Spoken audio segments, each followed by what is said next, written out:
We are all neck deep in AI right now. Should we be afraid of it? We should be discerning. We should go into this with eyes wide open. Should we be concerned? Not to be dystopian, but I think so. I think we should be concerned, but we should, as Christians, be mindful and discerning, as we should with everything. It is here. It's powerful. It's growing exponentially and beyond exponentially.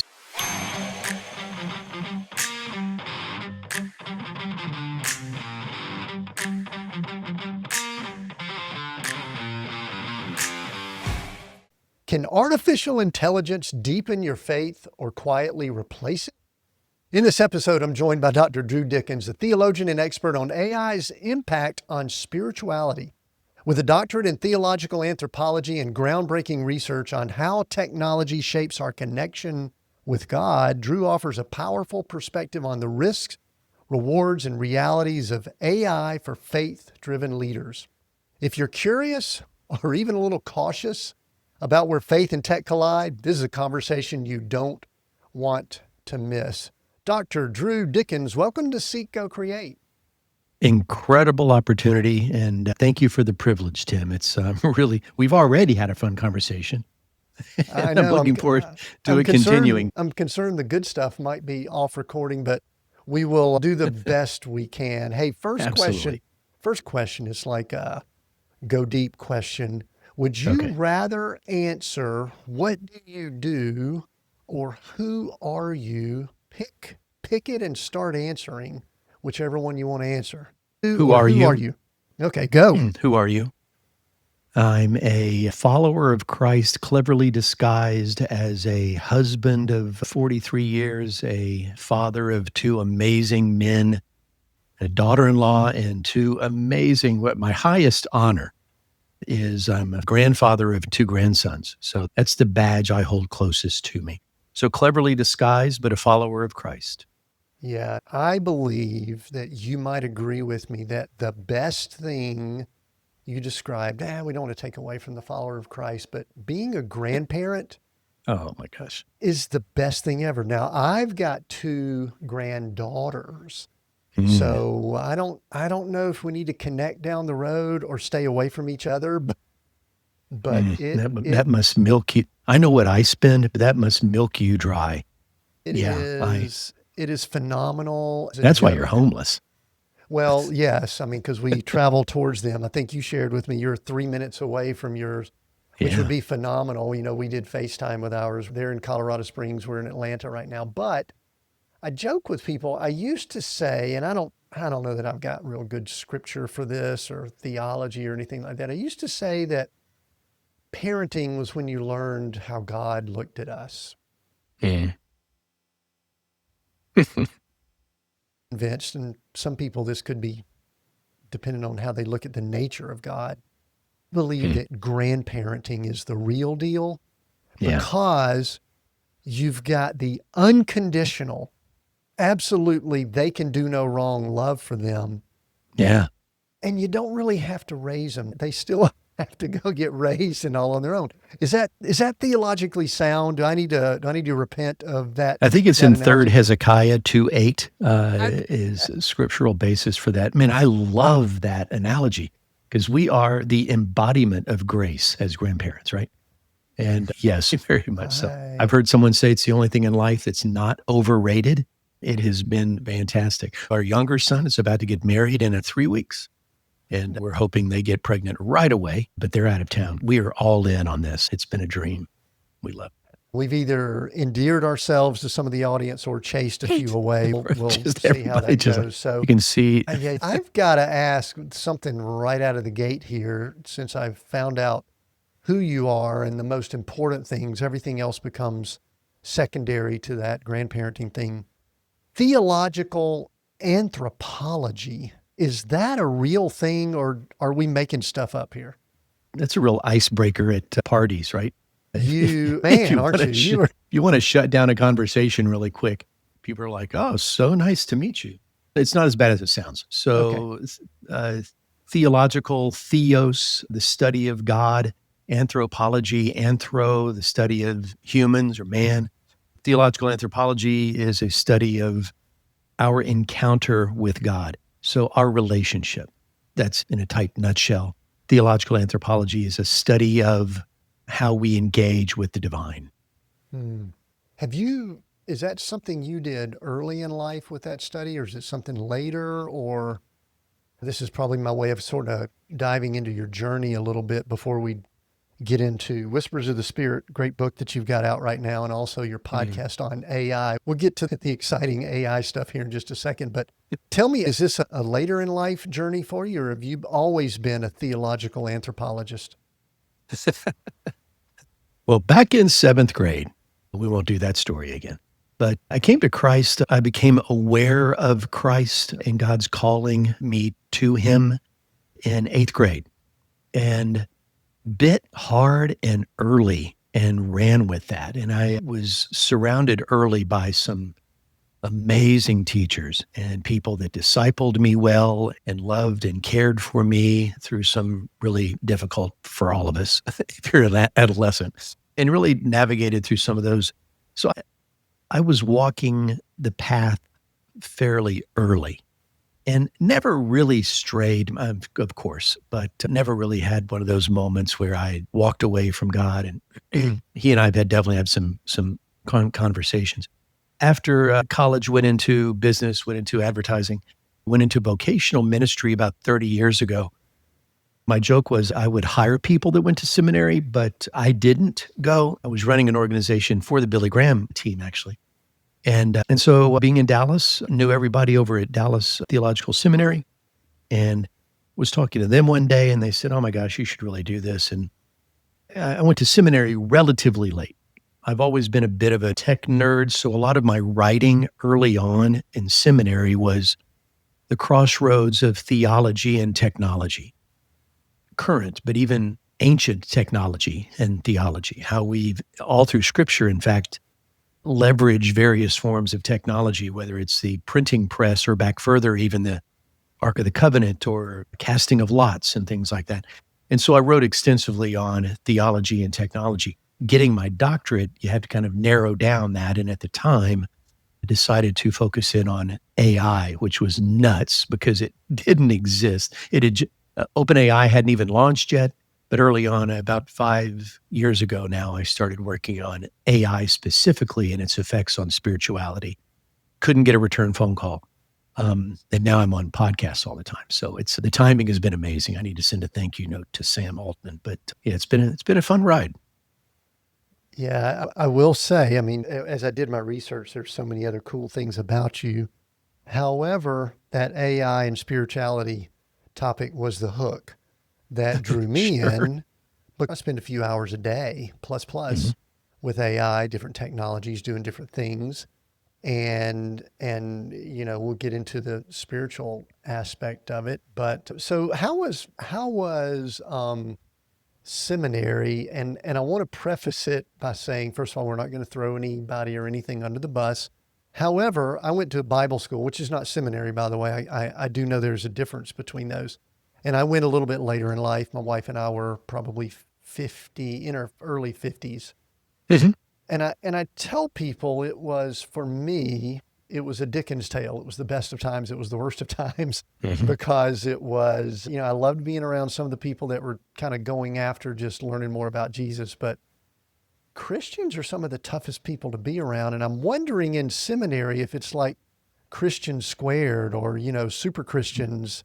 And I'm sure there's a lot of love and things like that, but I'm sure there's a lot of jockeying for position and people that are ambitious. What's that like? I prefaced it with a lot of things to hook you into saying some things, but if it was awesome, say it was awesome. It gave me a lot of things to get me in trouble, right? Okay, there you go. Just chumming the water. I don't know that it's that much different than Bible college. I mean, I went to Baylor University, so I am familiar with the archetype that you're referring to.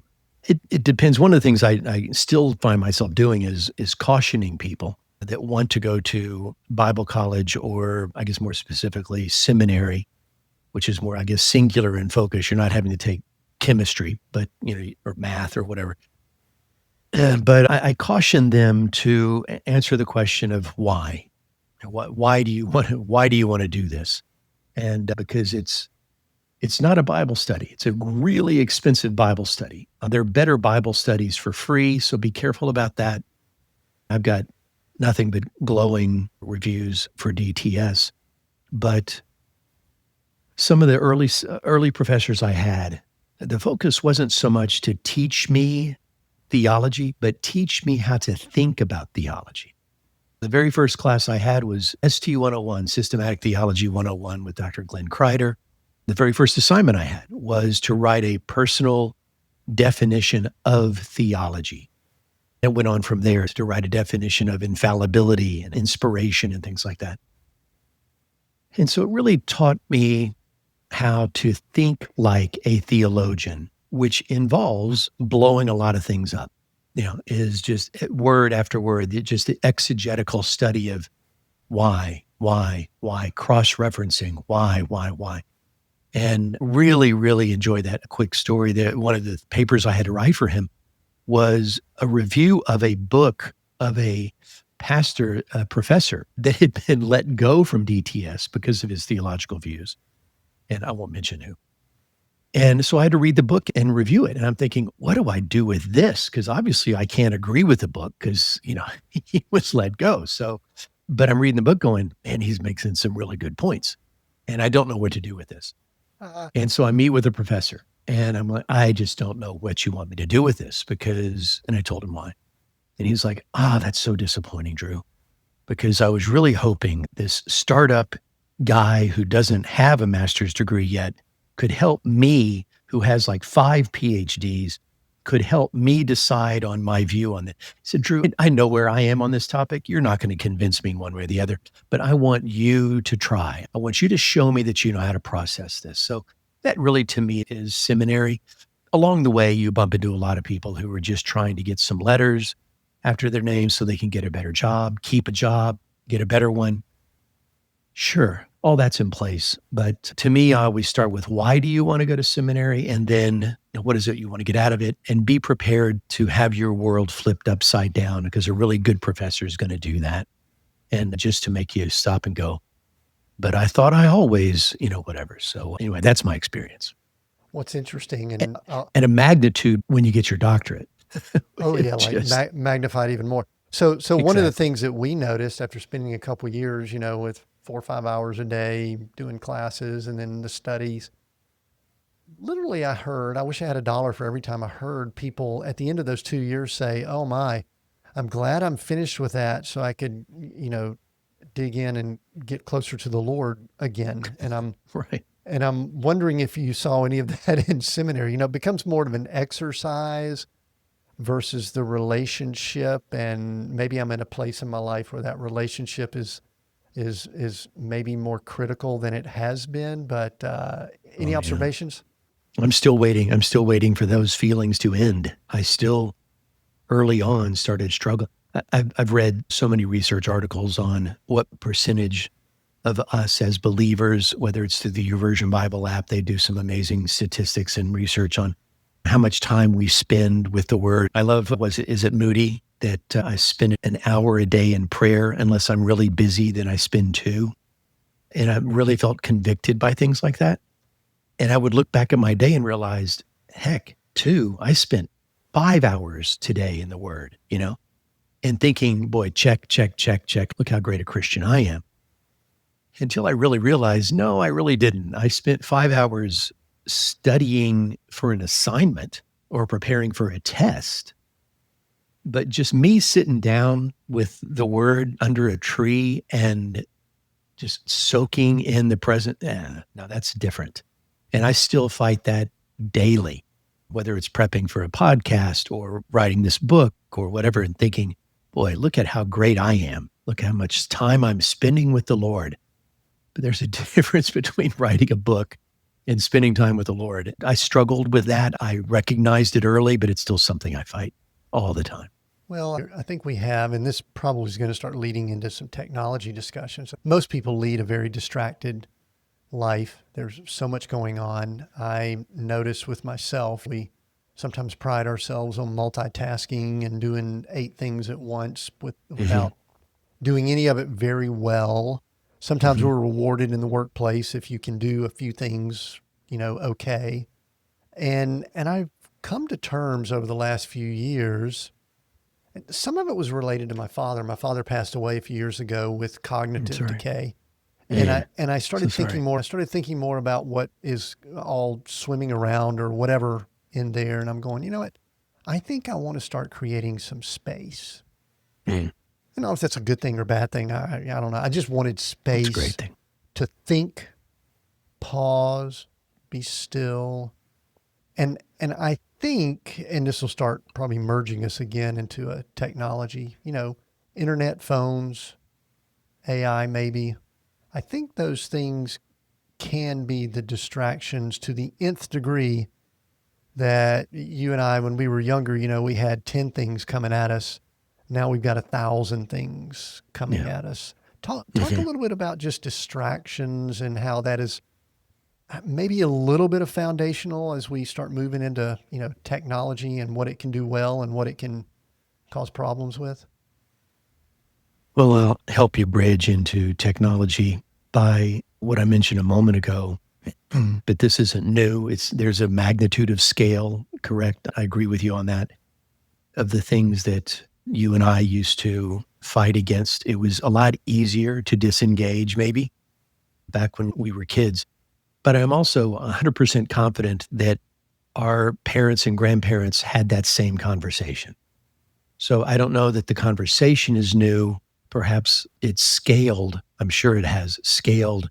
If I could sit down with my grandparents and show them my day, I'm sure they would melt their brain on the things that we're navigating. But I'm quite confident they felt distracted by radio. What interests me is with technology is how often, and this isn't as big of a leap as it may sound, but I've always been fascinated with the use of technology, which we might have dismissed as secular distractions that we tend to use to engage with God.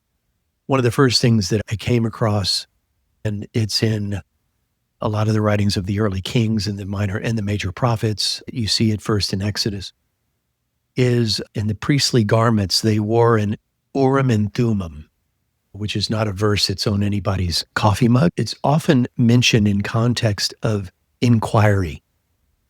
So now we're going back 2000 BC, but in those days when they were being distracted, they were aching to inquire of God just like we do. And so this Urim and Thummim was some kind of device. We don't know what it was, but there's an "and" in the title. So the general idea is it was some sort of binary stone, perhaps, but a front and a back of something. But they wore it in an ephod in a pocket on their vest, as the priests did. It had 12 stones covering the front of it. And so there was this device. And all through scripture, in the early scriptures, when it talked about them inquiring of God about a battle or whether to go to or who to or whatever, they would consult this Urim and Thummim. So this a basic device, a stone that you would see on the ground, they would use it as a divine tool. In scripture, we know about the laying out of a fleece, whether it was wet the next day, it would be an inquiry of God. The Ark of the Covenant, I mean, we know this from not from scripture, but from Raiders of the Lost Ark, right? Is a means of communicating with God. And so we have these devices, and up until Acts 2, all through scripture, we see the use of casting of lots. So we see basic things that might have been used as games or devices for gambling or a rug in front of your door. All these things that would be distracting to us, we have seen in scripture, being able to use them as means of inquiry. And that's always really fascinated me. So yes, the distraction's always there, but I've always been interested on how we use those distractions as a means of engaging with God. And think of it. We do this even now. How many times a day do we say something like, man, the Lord just told me to give you a call? Well, boy, now I'm Isaiah, right? Now I'm a mouthpiece of the living God. And words are important. Or how many times have we said, boy, that song came on the radio and just spoke to me? Or look at that sunset and what that did to me. So we're always about things that might be distractions, but we find the Holy Spirit finds ways to engage those devices to inquire into an encounter with God. Just a quick break from the show. Hey, leaders, I know your bookshelf is probably packed with nonfiction, strategy, productivity, mindset. I get it. But let me challenge you with something different. My novel, Coach, A Story of Success Redefined, is fiction, but it's leadership fiction. It tells the story of Cooper Travis, a high achiever who's done everything right by the world's standards, but still feels empty. Through a supernatural mentor and a journey of self-discovery, Cooper begins to understand what it truly means to lead with purpose and live with peace. It's a story written for people like you, a leader, a visionary, someone looking to align ambition with something deeper. Pick up Coach today. You'll walk away inspired and maybe even changed. Now, let's get back to Seek, Go, Create. Yeah, and I just, as you were speaking there, I was thinking to myself, I said, you know what? One of the things we typically don't have consuming us is survival, which is quite the distraction. What am I going to eat? How can I stay alive? Something is attempting to kill me, eat me, something like that. So, could be, I used to joke with people. There was someone a while back that they were speaking to their grandfather, and they asked their grandfather the question of, hey, grandfather, what was your purpose in life? What do you think what was your meaning in life? They grew up in the 20s or 30s, and he goes, meaning, purpose? I got up every day and went to work so I could make some money and come home. I didn't even think about meaning or purpose. We've got a lot of extra time to fill with things like that, and we've got time to think and all that. Yeah. So Drew, at what point did you move from just what we'll call, internet technology, phones, whatever things, in this AI? I think earlier you said you kind of got into that before AI was on the tip of everybody's tongue, right? Apparently, because I couldn't get a return phone call from anybody about it. So you look like an early adopter. You've got an early adopter look about you, just so you know. I should have my Facebook hoodie on right now or something. When I speak to groups, I always feel tempted to wear a hoodie. I think they're disappointed when they see this granddad get up on stage. What does this guy know? So, boy, when did that? Great question. I need to do some research on that. There was, I want to avoid nerding out on this too much. There was some early developments in AI. Really begins, as we understand it now, in World War II. Alan Turing in World War II. But it went through a couple of winters. They call them AI winters. We may be in one now. It really started to flourish again in the 1980s, but again in the 2000, about 10 years ago. And a couple of things all hit at once that really grabbed my attention. I'll focus on one of them really quick. There's a game called Go. If you're familiar, are you familiar with it?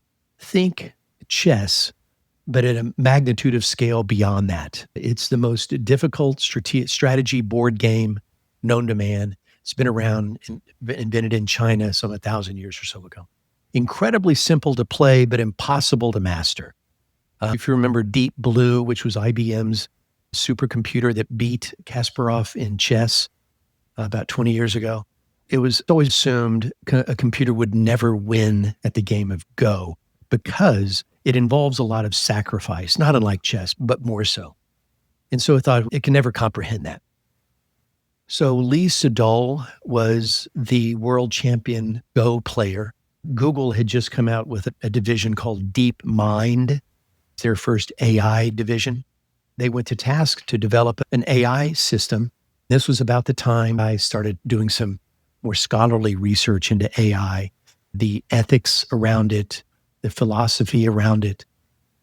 They built this program and they played Lee Sedol a set of 4 matches, one match, 4 games. And your listeners can actually look this up. It's called Move 36. Just Google Move 36.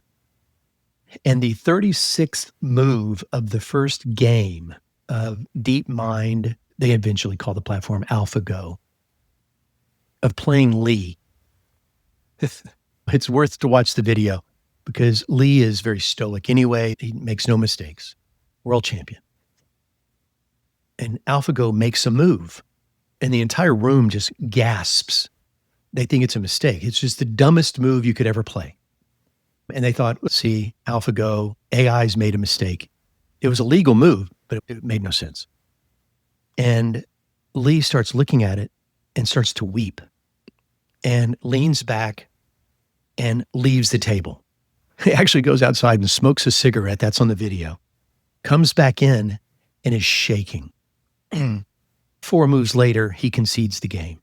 He called the move the hand of God. He said, because a human would never have thought of making that move. It wasn't just some brute force programming where it was a completely innovative move that a human would never have thought of. That got my attention.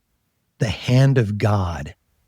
And so that's, I think, probably what started my journey. When was that? What happened there? What was the time frame? Tell me what years that was. When did AlphaGo start? I'm going to Google that. 10 years, 20 years? Yeah, 10. I mean, I'm sitting here thinking about my first, when OpenAI hit, I think it was November of, was it 22, 21, where it really, and that's when I jumped on, my wife and I jumped on it before even our 10 grown years. kids. 2016 was the game, was the match. So 10 years. Okay, good. So 10 years, things have changed quite a bit. Is AI the right, this is something that bothers me at times. Like, I'm just going to give a pet peeve right here that we don't have to get into. It bugs the heck out of me every time there's some scandal and they add gate to the end of it.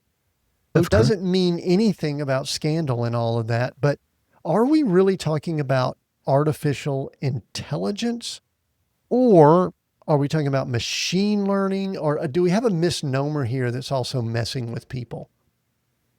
Great question. So AI is a branch of machine learning. So machine learning is the root of all of this. That takes us back to World War II and Alan Turing. If your listeners have never watched the movie, The Imitation Game is what, did I get that right? Imitation Game. Yeah. There was another movie I didn't want to confuse it with, Imitation Game. Alan Turing is the scientist in World War II that hacked the Enigma, which was the Nazi code machine. And he broke it with AI, essentially. So it started there. So that was really the birth of machine learning. So it was learning this coding system that changed every day, every morning, every night at midnight. And so that was machine learning. AI is a derivative of machine learning. And really, you can break it down just by the words. So is it learning? You could do a very philosophical conversation about intelligence, but it is, I think the word to camp on would be imitation, artificial rather. So it is artificially, and there's another just out in the last couple of days, and a new term called SCAI, seemingly conscious AI, which I'd love to get into in a moment. But it's artificial. It's artificially creating an encounter meant to simulate the divine human creation of our brain. So it artificially creates neurons, neural networks, to artificially simulate what intelligence looks like as we engage with it. So that was a long answer. It's a great question. I think it is a bit of a misnomer. A lot of people have tried other ones, but AI is here. AI was coined in a paper written at Stanford in 1950, and it's stuck. So AI is not going anywhere. But it is a bit of a misnomer. And intelligence may be misleading. Artificial isn't. It is definitely artificial, but I'm not sure it's intelligent. There are times, even today, I'm a fairly heavy user. I create documents, I review legal things. I actually do a lot of Bible study with my tools, more about the spiritual and the Christian aspect of this shortly. But there are times when I am so wowed and amazed. I don't believe, sentient or anything like that. I'm not super concerned about that. Maybe you are. We'll talk about it shortly. But I am like going, oh my gosh, this is incredible. And we are in trouble as humans. And then shortly after that, something will happen. And I go, nah, we're good. We're fine. It'll just totally wig out and start, just flopping on the pavement or on my screen. And it'll be, overloading or whatever. I'm with a company now. I'm COO that, let me see what information I can give here. We're part of the data center craze that's going on. And I'm sure you're aware that there is an insatiable appetite for handling all of this data. And I don't believe we're keeping up, and I'm not sure that we can. We're trying. And we're riding that wave with some of the things we're able to do. And there's big money that's being thrown around. But I say all that to say, are we heading towards, this is like going to deep question here, are we heading towards something that we need to really be concerned about? Or is it just another technology and there are people that are up in arms and all whatever? So what say you? We can go 100 different directions there. Pick the top Let three. me first touch on something about power, which you alluded to a moment ago with data centers. Here's an interesting stat. Currently, and I'm in Texas, currently AI data centers comprise 10% of the Texas power grid. In the next 5 years, that's estimated to be 35%. Yeah, they want it all. Yeah. Yes. just for training these language models, they want it all. In fact, Meta, Facebook, just bought a nuclear power plant just south of Chicago. It had been mothballed for some reason, regulation. They just bought a nuclear power plant just for AI data centers. So there's a lot going on just with the infrastructure of AI. You mentioned, is it just the next technology? Another direction I'd love to go on is one thing that's frustrating me is how, and I applaud you for having this podcast today. And listeners to this podcast, I applaud him for for the boldness of having this conversation, because for the most part, I think the church is crickets, silent right now on AI. And it's sad, but it's dangerous right now. And we can get into why in a moment. So thank you for having this conversation. It's bold of you to even have the conversation. But one of the things that I hear about when I speak at churches is, it's just the next blank. And, I'm thinking back in the when did cell phones, 20 years ago in the early 2000s, and what cell phones did to the church?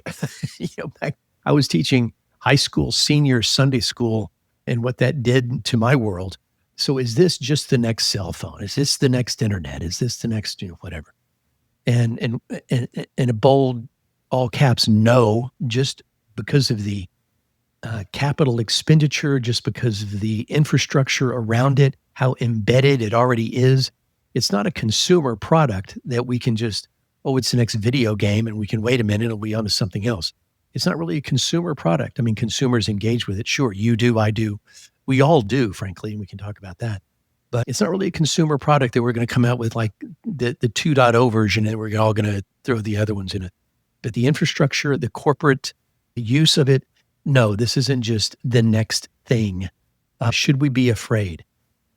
I mean, biblically, no, we're not to be a people of fear. God didn't, it's like, oh, wow, didn't see AI coming. So this isn't a surprise to anyone. He has engaged with technology since Genesis 1, Genesis 2. And so it's nothing new. But we need to, the word I always use is discerning. We need to be all eyes open.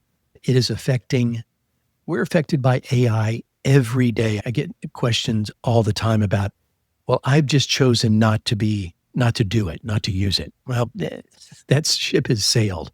If you go on to Netflix tonight and it says suggested movies, welcome to AI.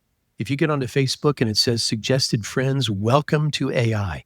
It is everywhere. The ship has sailed. We are all neck deep in AI right now. There was a great article that came out a year or so ago called AI Will Be Invisible in the Year 2025. And what it meant was it's just going to become ubiquitous. And we're there. Should we be afraid of it? We should be discerning. We should go into this with eyes wide open. Should we be concerned? Not to be dystopian, but I think so. I'm nervous for my grandkids in the world that they will grow up in. They're both in early elementary school and what their world will look like in education, careers, job loss. We're already seeing that. So I think we should be concerned, but we should, as Christians, be mindful and discerning as we should with everything. It is here. It's powerful. It's growing exponentially. and beyond exponentially. So I saw a graph the other day that looked like a wall instead of a up and to the right. But I think we need to be concerned and discerning. One thing that's interesting, let's go into the way the church and specifically Christians may be looking at this. Mm-hmm. I'm part of an organization. It's the Christian Podcasters Association group, and almost didn't want to mention their name. But anyway, we at times get together and talk and have mastermind little sessions and stuff like that. And the leader of the organization asked me to lead something one time and discuss AI. This was about 2 years ago. Wow. And I've been a fairly heavy user since day one. I mean, my wife and I are in our 60s, but we're not early first adopters, but we look for things that can enhance our lives, I guess is the way of saying it. And man, I noticed this could do it right away. So I get on this call and I'm leading a group of podcasters, and I'm pretty darn amazed at the anti AI sentiment. Yes. And even more, Drew, some people that were offended and quite upset that I told them that if you take the transcript from your podcast, instead of writing notes out by hand, you could run it through a tool, Descript. We talked about that before, and it'll spit out a transcript, and then it'll tell you what 3 of the best titles are, and you could pick it, or you could let it pick it, or you can make up your own. They were really bothered by that. What is up with that? My grandfather-in-law was a pastor. My wife is like a 5th-generation Baptist preacher's kid. My mother-in-law, amazing woman. She's 91 and sharp as a tack. She still has her father, my grandfather-in-law's pastoral library. And on one of the shelves is a series. It's about 2 feet long, this series of sermons on every topic, on every scripture. This was a resource he could go to 70 years ago for sermon. We thought nothing of that, but now we have a digitized, intelligent version of that. But no doubt, 70 years ago, he got pushback for having those books that were pre-written sermons and whatnot. He's a brilliant man, multiple doctorates. I'm sure he used it I'm sure he didn't just pull one out and read directly from it on Sunday mornings. Or maybe, I don't know. Never talked to him about it. But I don't think this is anything new. We've always pushed back at technology. It's interesting. We talk about the printing press in Gutenberg 500 years ago. We talk about printing the King James Bible. But he also published some pretty controversial racist publications. So there was a lot of pushback early on the printing press about, I'm not going to read this because it also printed this. We saw that with, oh my gosh, the internet, the phones. When I was teaching in our youth group, we had a sign up on the wall, turn your phones off. Guess how well that worked. But the church has always been cautious of technology. So that doesn't surprise me. I thought you were also going to say, again, which it's a hot button for me, but how the people in that group you spoke to were upset that you hadn't been using it. I also get upset when I hear how little people are using it or aware of it. One of the things unfortunately, is we will hear people say, oh yeah, I used Grok and had it make a picture of my dog eating, drinking out of the toilet or whatever. And we show the picture around, everybody giggles and we move on. And I'm just like, AI is not just a meme generator, but we find goofy little things that it does and we laugh about it and dismiss it and move on, and we don't take it seriously. So I think that's one of the many obstacles. 2 of them are not taking it seriously. And then secondly is the fear and the anger around it, which is very short-sighted because we felt that about everything that's come around and not seeing it as the things that now we take for granted. Using a projector on a screen still upsets a lot of people, but that's what we do now. Microphones, having an electric guitar in the orchestra. So we've always had some pushback, definitely on the internet, but now every church has a website. Yeah, we get angry, we push back, and then we engage. But unfortunately, AI is moving so fast that by the time we wake up to this, it's going to be 5 years down the road. I heard someone say that they don't bother getting a PhD in AI right now because by the time you finish, I mean, what's AI going to look like? I listen to podcasts that are updated daily, and then sometimes are still out of date by the time that the episode airs. So those are two of my concerns: are fear, anger, like you said, and then not taking it seriously. The fear and anger I want to talk about in just a little while because it feeds into the eschatology that we were talking about before we push record. You got an episode out with that. But, one of the things about embracing it, I mean, this is something that I've had some people, and this may be an anger thing too. I mean, this morning I spent probably 45 minutes. I'm working on a study where I'm studying the first century in as much depth as I could possibly get into so that I can understand the context of the New Testament and when it was written, who it was written to, etc. So I was on ChatGPT this morning. I incorporated the writings of Josephus. I incorporated the scriptures, New Testament, as many different versions as I could incorporate into it. I incorporated some Old Testament prophecies that spoke about what was going to happen in the first century. And I just pulled in a lot of stuff. I don't have all the writings of Josephus. I don't have Tacitus. I don't have all of those things. But boy, it does. In 45 minutes, I wrote what could be a book. I'll probably be posting some of it on Facebook and tweaking it. I wrote a timeline of Roman, Jerusalem, New Testament, Book of Acts, timeline history, Awesome. going through each decade, about a 10, 12 chapter of episodes. It was off the charts exciting. I was bouncing off the roof all day long. Right. Yeah. Come on. Was I cheating? See, some people would think I'm cheating or dealing with the Antichrist. That's a topic we'll talk about in just a little while. They go, that can't right. Now you're going to get me all cranked up here. Is it cheating? What would you have done 5 years earlier? You would have gotten on your bike and gone down to the library. No, you would have gotten on the internet and Googled that. And then on Google, you're going to get, 100 websites that you've got to then go to individually and navigate your way through all that. Before that, you go down to the church library, you get on your bike, you go to the library, then you go to the World Book Encyclopedias. So is that cheating? Is it cheating to go to the school library? So I think we need to be careful of something. There's a great word I stumbled across. I don't remember studying it in my Greek, called acedia, ACEIDA, acedia, DIA, ACEDIA. And it's first started being used by the desert fathers of old, St. Augustine. Everybody uses this phrase, but it means spiritual sloth. Is that awesome? Spiritual sloth. And I fall victim to it a lot. One quick example of this. A dear friend of mine, a couple, we knew them in college. He was a fraternity brother. She was my roommate's sister, and I've known them for 50 years. And she was diagnosed with cancer and struggled for a couple of years and died recently. We were out of town. We weren't able to make the funeral. And so I sent a text to my friend just to tell him we wouldn't be able to come. And I was struggling with the text. You probably know where this is going. And just couldn't find the words. It all just sounded so shallow, like, hey, sorry to miss the funeral. It was just so empty. And I thought, I know.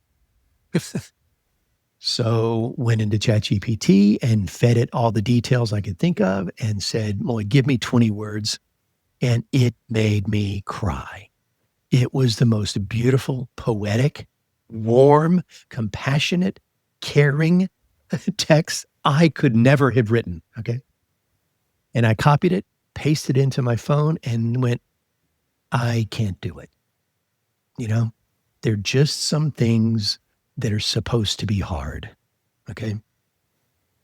So I have done everything that you just said, man. I've chased rabbits with AI and just had a blast and just thinking, how did I end up here, man? And, give me 10 verses and get me, oh my gosh. And I just have such a blast. But you know what? There's just some stuff that's supposed to be hard. And I need to watch for that because it's easy to just say, and we can get into this with pastors. It's just easy to say, oh my gosh, look, it's Saturday night. I'm beat. I've got a sermon in the morning I haven't written yet.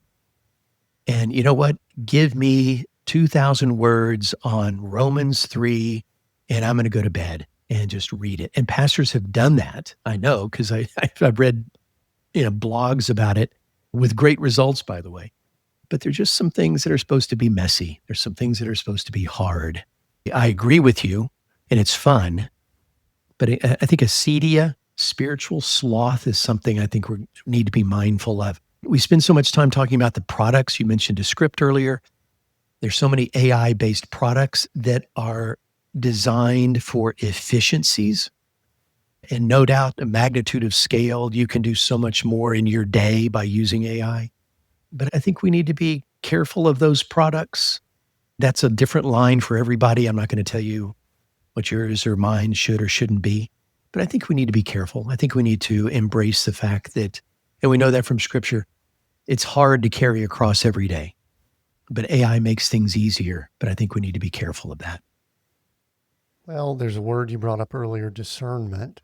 Mm-hmm. And it probably needs to be injected here because it sounds to me like you use discernment before you push send on that text. And here's the thing that it may have been A-okay. You know what I mean? It may have caused that person to weep. I had to send a very difficult email yesterday in the business setting where we had paid somebody some money and they didn't perform, and I needed to word something, and I had a relationship with them, but I needed to say, hey, listen, we're going to demand that money back because you didn't perform in the way you needed to. Well, emotion can be injected in that. I needed to remove the emotion. Yep. And it did an excellent job. Yeah. And I read it. And with mine, I wrote a 70,000 word novel. And so I've trained mine. It sounds, it's a better me than me much of the time. I hate that. Beautifully said. Beautifully said. But it is. So here's, I want to kind of start getting to things, and I want to discuss briefly the whispers of the Spirit because I think it relates. My thoughts, I will just say this, and then I'm going to let you just expand on it or agree or disagree. I believe that tools like this, our phones, the internet, 800 numbers back in the day. When I first went to work for Bell South, we got this group together in 1989, and they got some of the young people. I was a young person then. And they said, hey, we're going to talk about this new thing coming out with the internet. And one of the things we deduced was that the porn industry was going to be one of the most aggressive with the internet because that's what they did with 900 numbers, 800 numbers, et cetera. And VHS. they are at VHS and all that kind of stuff. And I think that sometimes repels or offends Christians and they don't embrace it like they should. But to me, what we're seeing with these items is someone with character, someone that their general makeup is, let's just say their soul is healthy. And I don't know how to define that this tool will magnify that. But if there's an unhealthiness, it will magnify that. I'm not pretending to be able to judge that or discern it. I just have observed that. Is that with the doctorate and the studies in theological anthropology, is that valid, or is there a better way to say it or another way to say it that you might want to help us for the person that might be sitting here going, man, this is like eating away at me, or like me, you could tell, man, it is nourishing me. I am like digging what I'm able to do with these tools. And I call them tools, by the way. And I wanted to not push back on that, but it's an interesting ethical discussion I get into a lot with my dissertation, but I still find myself is I accept that it's easiest to define AI as a tool, but I want to push back against that. I've started to, in my mind, differentiating between the pew and the pulpit. I think a lot of what's going on right now, which is very little, but a lot of what's going on right now in the pew, in the pulpit, is the use of AI as an efficiency tool. So I can use this to instantly translate my sermon into 150 different languages, and I can create podcasts and use it on the script. And it's amazing. No pastor went to seminary in order to create social media posts, right? They're drawn to be pastors and to shepherd people. So they need to be in the hospital visiting and caring and counseling and premarital work. And so when I talk to pastors, it's a time saver, yes, but what are you doing with the time you've saved? And so more than just a tool, which is easy to grab onto, if we focus on that as a product, and there are a huge number and growing number of AI products that can help with efficiencies, and that's great. I also like focusing on the pew because they don't care about efficiencies. They don't care that it saved the pastor 15 minutes of this, or he or she was able to do this or that because they didn't have time and whatnot. They don't care. What they care about is I'm sitting here listening to a sermon about the Imago Dei and how God knit me together in my mother's womb and wrote my name on the palm of his hand. But you know what? I can't be that special because I just lost my job to an AI chatbot, okay? So if what it means to be human are things like language, voice, rational thought, depending upon how I define what it means to be a divine creation of God, if AI is starting to check each of those boxes, then what am I? How special am I if AI can now meet all those criteria and I just lost my job to it? I think if we only look at it as an efficiency tool, which is tempting, and I do it just like you do, I think we miss a greater danger of not taking into account the ethics of what this does to us spiritually. What's this? How's this going to affect me when I no longer see myself as an image of God, but as an extension of this technology? One of the favorite questions that I ask it, and you mentioned this a second ago, and I want to make sure your listeners are, comfortable with the concept, but you clearly have history turned on ChatGPT. You're using 5 now, I suppose, I'm guessing. So each of the language models, and there are really not many of them, which is, I think most people find interesting. I mean, there's, Anthropic, there's Claude, there's OpenAI, which is ChatGPT, and shameless plug, if you go to any of the show notes of my podcast, I have all of them, links to all the major language models there. You said you wrote how many words was it? My novel I wrote was 70,000 words with my 2 fingers typing that out, like really what wrote it. You know what I mean? But it has read it, no doubt, right? Yes, it has. So it knows you pretty well. It knows you. It's a better version of you, which you said is a throwaway, funny comment, and it was. But man, there's a lot to unpack there. But what you're doing to it is you are fine-tuning that language model. Okay, you've taken this massive language model. It's eating up 10% of the Texas power grid, and you're fine-tuning it even more narrowly to know everything there is to know about Tim. And so one of the favorite questions and the other word that's important there is alignment. You are having that language model aligned with your worldview by fine-tuning it with what you have given it as representative data of who you are. And I've got history on mine. We had a tragedy in our family a year and a half ago. We have 2 grandsons. We have 3. One of them's in the lap of Jesus, but he was called home in his sleep a year and a half ago at 18 months old. I've never experienced grief like that. And I'm at the top of the food chain. I've lost all my parents and grandparents. Never experienced grief like that. And the book that I wrote, I dedicated it to William. And so somewhere along the line, it knows about William. And so sometimes when I'm talking about grief, it will say to me, are you drawing on what happened to you and your wife when you lost William? And that just makes me weep. That just, and because I'll get into some serious conversations with it over that. So alignment, but one of my favorite questions is aligning it based on a conversation I want to have with it. So I will start a conversation, answer me as if. It's my favorite phrase.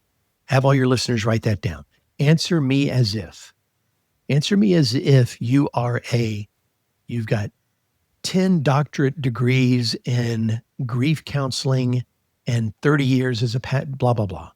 And I create this profile, this CV, this resume, this ideal. If you could talk to anyone right now with a specialty in this field, how would you define that person and tell AI to be that person and then have that conversation? That is amazing. So anyway, to come full circle, I try to be careful referring to it as a tool. I think that misses the full weight of what we have at our fingertips right now. And again, an engineer like myself would use a term like that possibly more often than not. I do want to say something that annoys me about AI. We're on, I don't have it Just pulled up one? here. I think this is our 300 and something episode. Drew. Amazing. Congratulations. On the 300th episode, I thought it would be really cool because they had just come out with some voice to just interview ChatGPT and do a voice conversation with it. Yes. And I usually, like we've gone here, we're pushing the hour plus mark. We need to get off here short. I've got a couple things I want to bring up before we jump off. And I'm like going, man, I'm going to do a long form interview, not, Joe Rogan or anything. I'm going to go long form with AI. Well, about at the 30-minute mark, and I had a bunch of deep questions and stuff like that, I started getting bored. And let me tell you why I got bored. Yeah, I know where you're going. AI, it's knows stuff. It's got access to stuff. It could pull from a lot of things. It lacks conviction. You just hit me with something. You just pushed back on a term I used, calling something a tool, because you have conviction. I would much rather interact with Dr. Drew Dickens for an hour, and I'm going 4 minutes now, than AI.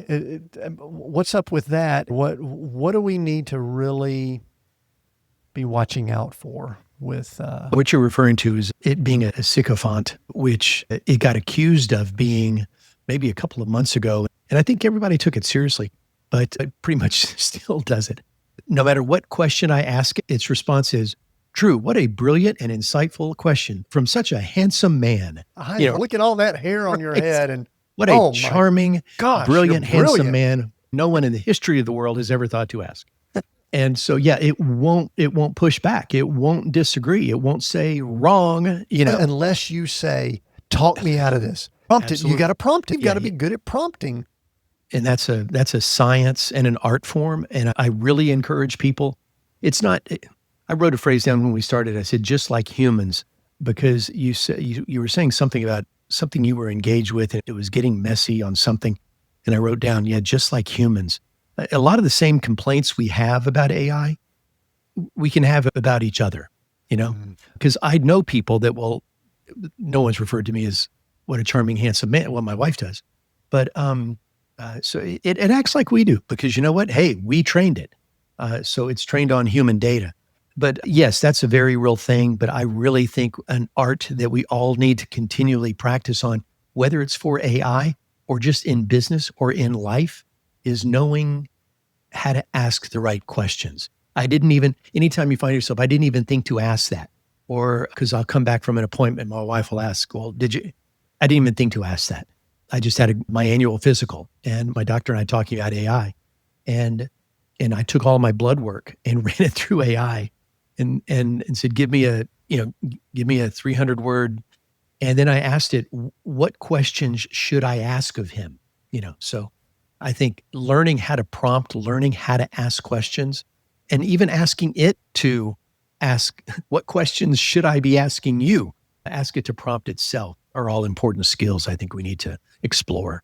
So one thing, and this could be like a whole nother episode. So I'm going to ask for Did your users know this is going to be a 10-hour podcast? Probably a short-ish answer, because we're just coming off of me doing some episodes talking about just a spiritual journey of maybe purging some eschatological thoughts that I had, and moving from maybe thinking one thing to another and all. And you brought up, in fact, I've listened to the episode about how we believe or think about what we will affectionately or inaffectionately call end times, how it impacts our views on AI. Say a couple of things about that, maybe tease the episode. We'll send people over that way. And I think you've got a link that we might want people to jump in and take advantage of with some surveying you're doing there.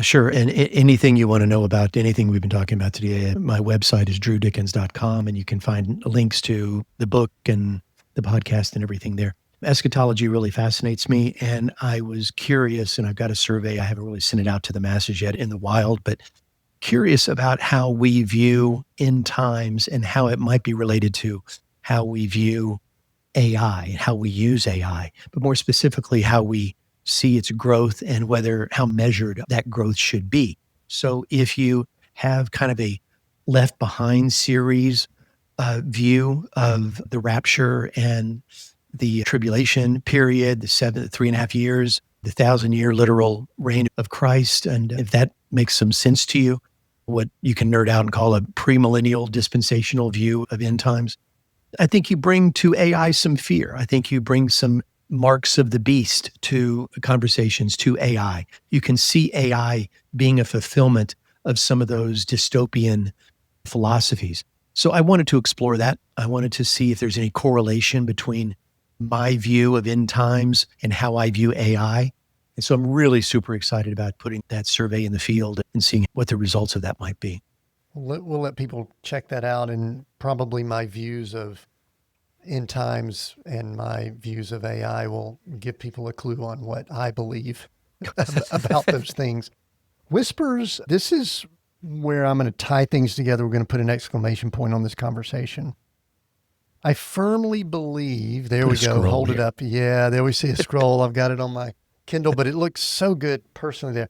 A 40-day guide to intimate prayer. And let me tell you what I read through, and I do want to tell you, I was reading this in bed the other night, and I actually shared with my wife the dedication to, I think it was William, your son, which actually spurred a very unique and interesting conversation for us talking about our grandkids. So thank you. I can't imagine what that has been like for you and your family. So anyway, I guess you could say we said a prayer for you, and just more, maybe we felt some small semblance of grief. Thank you. Beautiful dedication. I was reading through this book, and as I was thinking about our topic, which is AI, and of course, I think it's sexy. I love to talk about it, things like that. In my mind, I was thinking that if someone does spend time in quiet, and you got so many sections with each one, just reflective prayer, listening, breathing, and things like that, that if they spend time doing that, then it goes back to that soul becomes healthy that I talked about earlier. And it allows them to participate with this technology in a healthier way. And I don't think I'm connecting too many dots there, but what you wrote about here is foundational. Don't want to say it's a tool again, so you don't jump on me, but it allows you to use these things in a healthier way if you have that foundation. Am I making too much of that, or is that accurate? No, thank you for making that bridge. I tried to figure that out myself, because my day job is, I have 2 podcasts, the AI and Spirituality, but I also have Encountering Peace, which is kind of the foundation behind Whispers of the Spirit. When I started 10 years ago with a mobile app called Abide, which is a prayer and meditation app, they needed to hire an old guy with a seminary degree, so they brought me on board to oversee content. I left there and started Encounter just in kind of a retirement. But I've always been fascinated with the ancient traditions of contemplative prayer in the church that the Western Protestant church has kind of stepped away from. But the Lectio Divina and the imaginative contemplation and Ignatian spirituality are ancient traditions back to the first century church. And so wanted to incorporate some of those, and I do in my daily life. But there's a term among programmers and gamers specifically called touch grass. And they will accuse each other of being 2 heads down in programming. And they will say, hey, go touch grass. Literally stop what you're doing, leave the keyboard, go outside, take your shoes off, and sit in the grass for a minute. And that's really kind of what prompted Whispers of the Spirit, is to encourage people to go touch grass, to engage contemplatively. And so one of the things I always caution people with AI and anything is, set some time limits, just be discerning. And at some point, no matter what, step away from the screen, and go touch some grass. And that's what Whispers of the Spirit is, a bit of an outline to help you do that over 40 days. So there's guided meditation, there's breathing exercises, there's imaginative contemplation, which is one of my favorite practices. So all that is encompassed every day for a 40-day devotion on intimate prayer and intimacy with God. Yeah, and like we were talking, I think before we hit record, Broad Street published it, and they do And you can beautiful find it on work. Amazon or at Buc-ee's. Buc-ee's, yeah, that's on all the big spots there. So Exactly. I've got it on my Kindle, and, Yeah, and it's beautiful when you hold it up there. So, Yeah. so people can find it anywhere. Go ahead and let people know where they can find you and get all your stuff and the podcast and everything, because I think they want to connect. And and then we'll start wrapping up here. That's just really easy, drewdickens.com. And from there, you've got a link to the book. You've got a link to the AI podcast. You've got a link to Encounter. drewdickens.com, Drew like a picture, Dickens like Charles, drewdickens.com. And you can find out all about everything we talked about today. Definitely check things out. I enjoyed the podcast, AI and Spirituality. I've enjoyed the first few sections that I've done with Whispers of the Spirit. So check all of that. Dr. Drew Dickens, what a great conversation. We could have kept going, I'm sure. Had a blast. I believe it's been fun. And this is what happens when you get a couple of grandfathers together and just talking technology and spirituality and eschatology and just all the cool stuff. I know that Next time, let's do this from your trailer by a fire ring. Absolutely. So, hey, I hope you've enjoyed this. We're Seek, Go, Create. Make sure you check out all of Dr. Drew Dickens' stuff. We have new episodes on YouTube. We're growing so fast over there. Make sure you're putting comments. We are doing some cool things over there. The podcast is doing well. Thank you for listening in. I appreciate all of you listening. Until next time, just keep seeking, going, creating, and we'll see you next week on Seek, Go, Create.